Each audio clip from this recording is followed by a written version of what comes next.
जय हिंद दोस्तों, स्वागत है आप सभी का एक बार फिर से आपके अपने एससीएस क्लासेस पर। इस क्लास में एसएससी जीडी जो 2025 में आप लोगों का एग्ज़ाम होने जा रहा है, उसी एग्ज़ाम को देखते हुए लेकर के आए प्रीवियस ईयर के प्रश्नों की श्रृंखला। इस क्लास में जो प्रीवियस ईयर के क्वेश्चन कराए जा रहे हैं वो 2024 के आपको लिए प्रोवाइड कराए जा रहे हैं। इसलिए आप सभी पेपर लगाएं और पेपर को पूरा लगाएं, कहीं से भी स्किप ना करें, क्योंकि प्रीवियस ईयर के क्वेश्चन पेपर लगाने से ओवरऑल इतना आइडिया हो जाता है कि प्रीवियस ईयर में किस तरह के प्रश्न पूछे गए थे और आने वाले समय में किस तरह के प्रश्न आपसे पूछे जा सकते हैं। उसी हिसाब से आपको तैयारी करनी चाहिए कि किस तरह के प्रश्न पूछे गए थे। इसलिए आपको ये प्रीवियस ईयर के क्वेश्चन लगाना कंपलसरी होता है। आप इसलिए इसे अवश्य लगाएं। बढ़ते हैं अपने पहले प्रश्न की तरफ। पहला प्रश्न अपना है कि भारतीय संविधान के निम्नलिखित में से किस भाग का संबंध राजभाषा से किससे राजभाषा से है। बताएं कौन सा वाला जो भाग है जो कि राजभाषा से संबंधित है। ये आपका संबंधित किससे है? ये आपका है भाग 17 से। राजभाषा का जो संबंध है वह भाग 17 से है। और 17 किसमें है? जो कि रोमन अंकों में दर्शाए गए हैं। ये आपका भाग भाग 17 ये थर्ड वाले ऑप्शंस में है।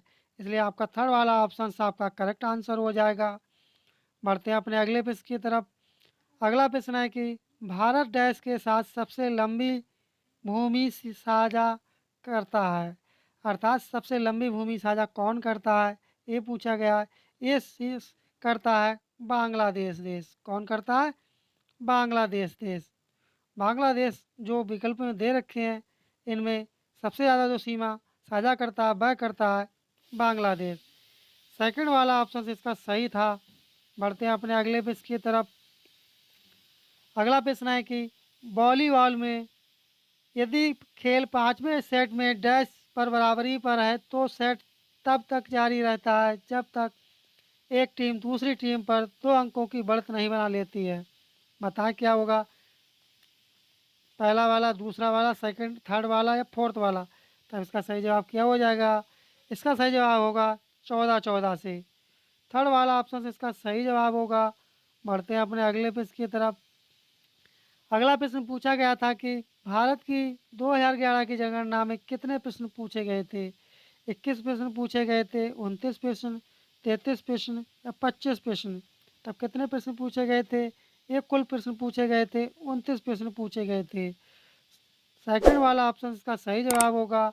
यदि आप चैनल पर नए हो और आपको क्लास अच्छी लग रही हो, अभी तक चैनल को सब्सक्राइब नहीं किए, चैनल को सब्सक्राइब कर लें आप लोग, और नोटिफिकेशन बेल आइकन आप लोग दबाना ना भूलें, क्योंकि यहाँ पर आपको कंप्लीट एसएससी जीडी की तैयारी कराई जाएगी, वो भी फ्री में कराई जाएगी, और वो भी एक्यूरेट क्वेश्चन के साथ आपको कराई जाएगी जो आपके क्वेश्चन पेपर में आएंगे। इसलिए आप नोटिफिकेशन बेल आइकन को दबा लें और चैनल को सब्सक्राइब कर लें आप लोग। अगला प्रश्न है कि भारत की 12वीं पंचवर्षीय योजना का विषय डैश था, अर्थात क्या थीम थी। थीम पूछ ली गई थी कि क्या थीम थी 12वीं पंचवर्षीय योजना की। तब इसकी क्या थीम थी? इसकी थीम थी तेज, सतत और अधिक समावेशी विकास। थर्ड वाला ऑप्शन इसका सही जवाब होगा। बढ़ते हैं अपने अगले प्रश्न की तरफ। अगला प्रश्न पूछा गया था कि किस संगीतकार ने दादा साहब फाल्के पुरस्कार जीता है। गुलजार ने जीता, मोहम्मद रफ़ी ने, किशोर कुमार ने, A R रहमान ने जीता था। तब ये किसने जीता था? ये जीता था गुलजार ने। किसने जीता था? गुलजार ने। इसका सही जवाब हो जाएगा पहला वाला ऑप्शन। बढ़ते हैं अपने नेक्स्ट क्वेश्चन की तरफ।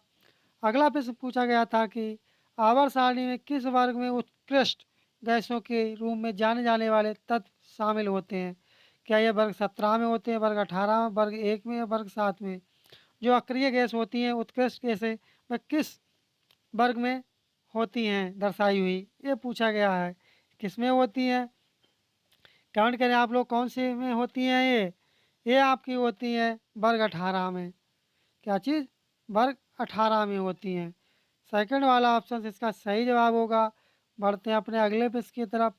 अगला प्रश्न करंट से पूछा गया था कि 2022 में भारत में जन्मे उद्यमी डैश को जर्मनी में भारतीय समुदाय के पहले प्रतिनिधि के रूप में चुना गया है।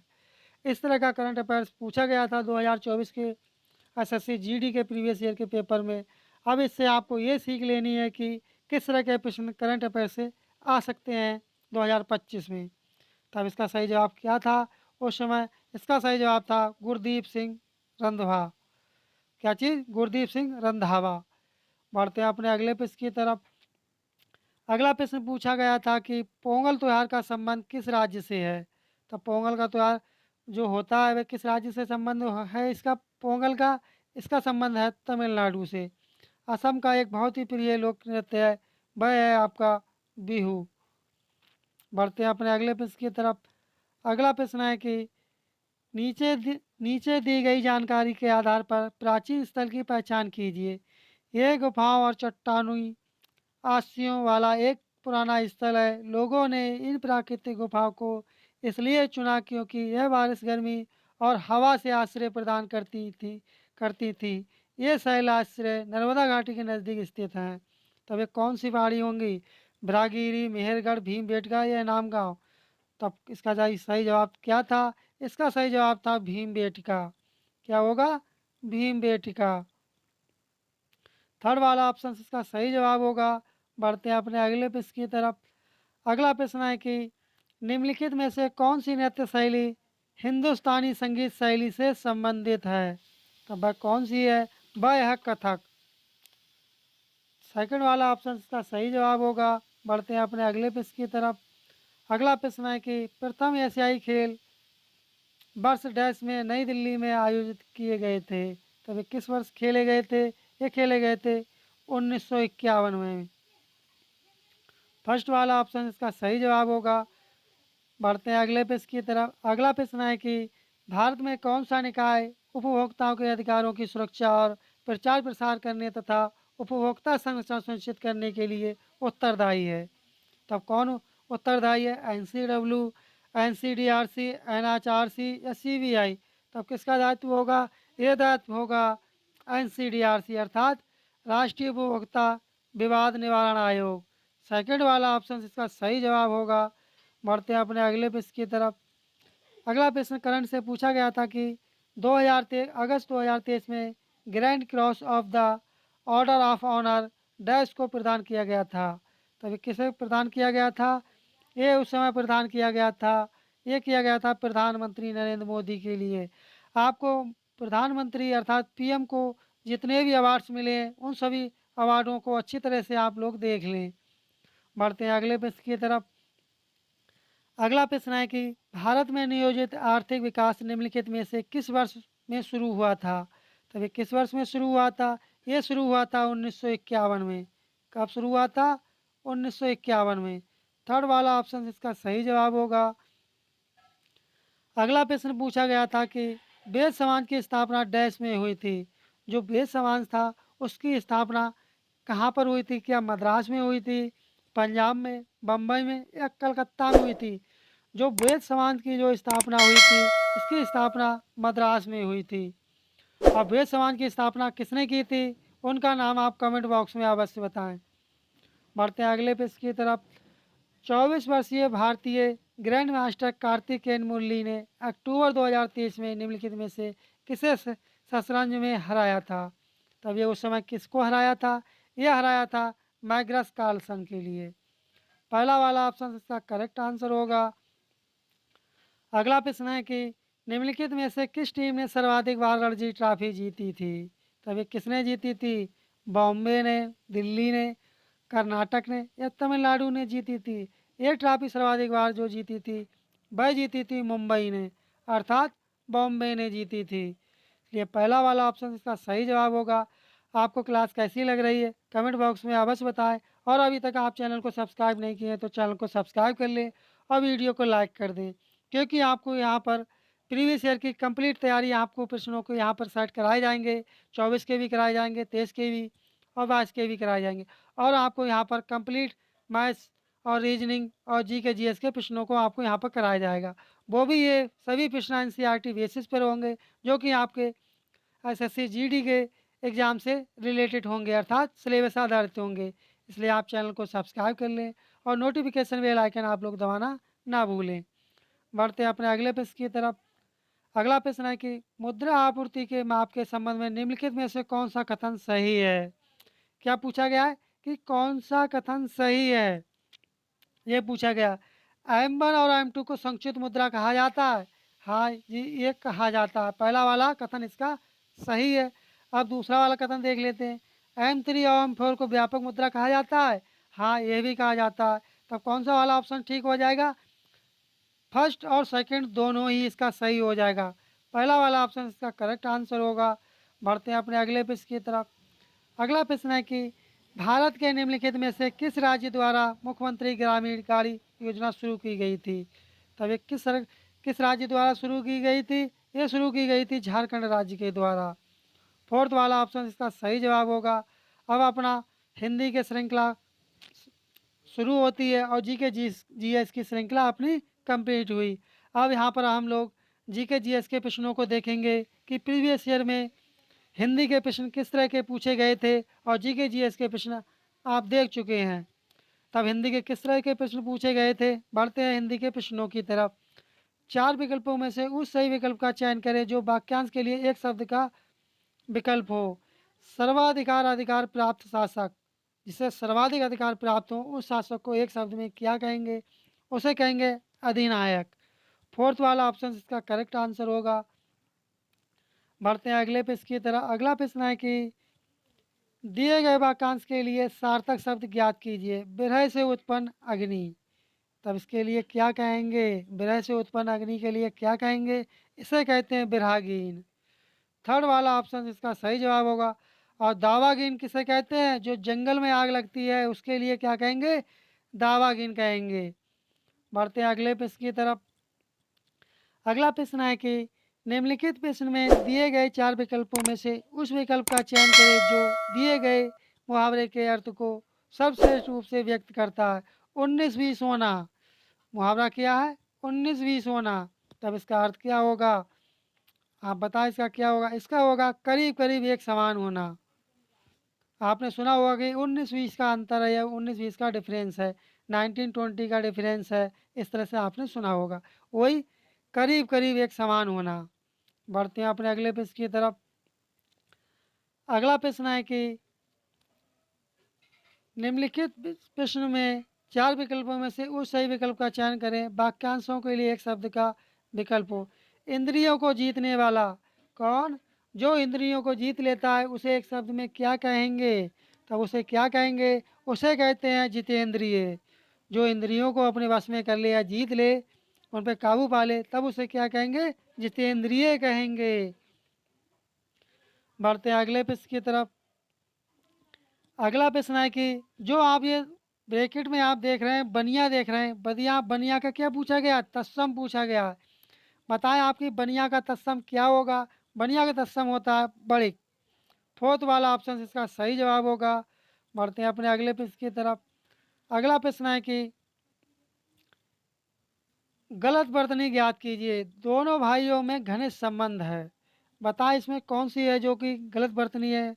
वह है घनिष्ठ। क्या है? घनिष्ठ। बढ़ते हैं अपने अगले प्रश्न की तरफ।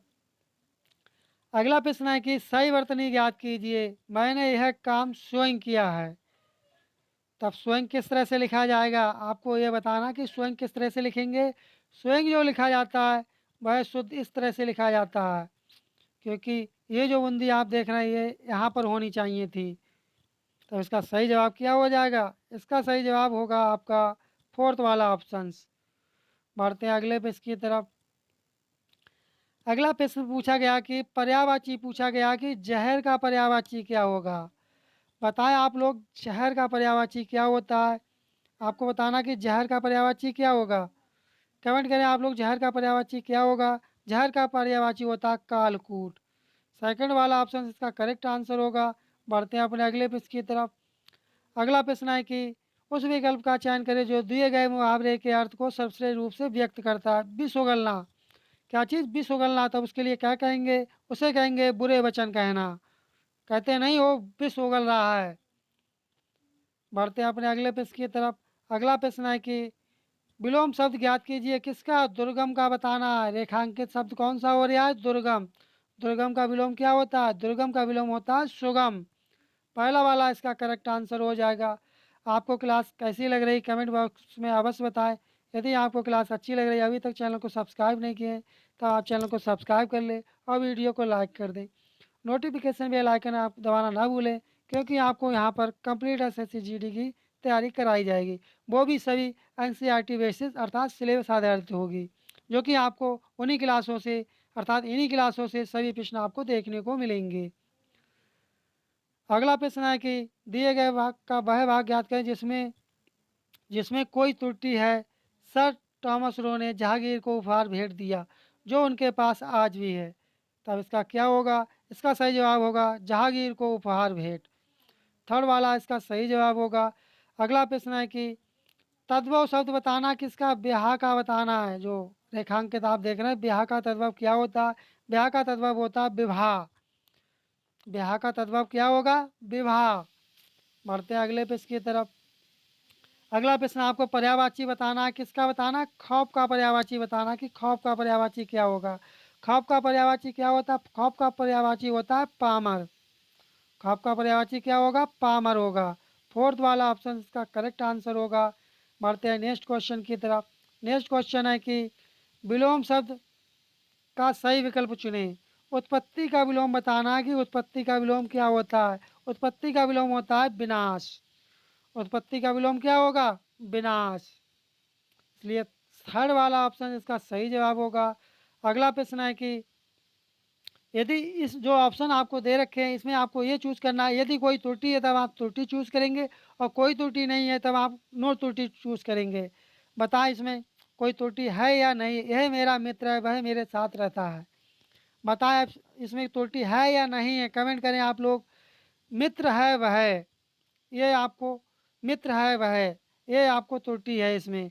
सेकंड वाला ऑप्शन इसका करेक्ट आंसर होगा।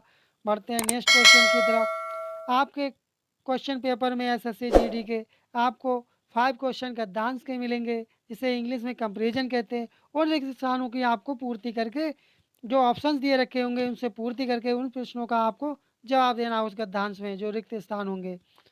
तब देखते हैं पहले में क्या पूछा गया है। जब कोई समस्या बढ़कर डैश में बदलने वाली हो तब उसे क्या कहेंगे? समस्या बदलने वाली हो उसे कहेंगे संकट कहेंगे। क्या कहेंगे? संकट कहेंगे। अगला है आपका दूसरा जो रिक्त स्थान आप देख रहे हैं, यहाँ पर क्या आएगा? तो उसका सामना करने और उसे रोकने के लिए सरकार और डैश को हर स्तर पर क्या करना चाहिए? हर स्तर पर क्या होना चाहिए? इसका सही जवाब इसका होना चाहिए समाज। यहाँ आपका सेकंड की जगह क्या आ जाएगा? आपका आ जाएगा समाज। बढ़ते हैं अगले प्रश्न की तरफ। अगला प्रश्न पूछा कि थर्ड जो आप देख रहे हैं, थर्ड यहाँ पर क्या को हर स्तर पर डैश करना चाहिए। क्या करना चाहिए? गुणवत्ती संभालना, तस्वीर या सक्रिय रहना चाहिए। तब इसका क्या होगा? हर वक्त सक्रिय रहना चाहिए। फोर्थ वाला ऑप्शन इसका सही जवाब होगा। अगला प्रश्न है कि जो फोर्थ नंबर का आप देख रहे हैं, यहाँ पे क्या आएगा? होना चाहिए प्रदूषण एक डैश संकट के रूप में। तब यहाँ पे क्या होगा? यहाँ होगा गंभीर है। प्रदूषण क्या है? प्रदूषण गंभीर है। अगला प्रश्न है कि फिफ्थ के स्थान पर क्या आएगा? संकट में रूप डैश हो गया है। क्या हो गया है? ये हो गया है उपस्थित। इस तरह से अपनी ये श्रृंखला जीके जीएस और हिंदी की श्रृंखला प्रीवियस ईयर के प्रश्नों की कंप्लीट होती है। और आपको क्लास कैसी लगी कमेंट बॉक्स में अवश्य बताएं। यदि आपको क्लास अच्छी लगी हो, अभी तक चैनल को सब्सक्राइब नहीं किए हैं, चैनल को सब्सक्राइब कर लें, वीडियो को लाइक कर दें और नोटिफिकेशन बेल आइकन आप लोग दबाना ना भूलें, जिससे आपको समय समय पर नोटिफिकेशन प्राप्त हो सके। यहाँ पर आपको कंप्लीट तैयारी कराई जाएगी एसएससी जीडी के, इसलिए आप चैनल को अवश्य सब्सक्राइब करें। मिलते हैं जल्दी नेक्स्ट क्लास में, तब तक के लिए धन्यवाद। जय हिंद, जय भारत।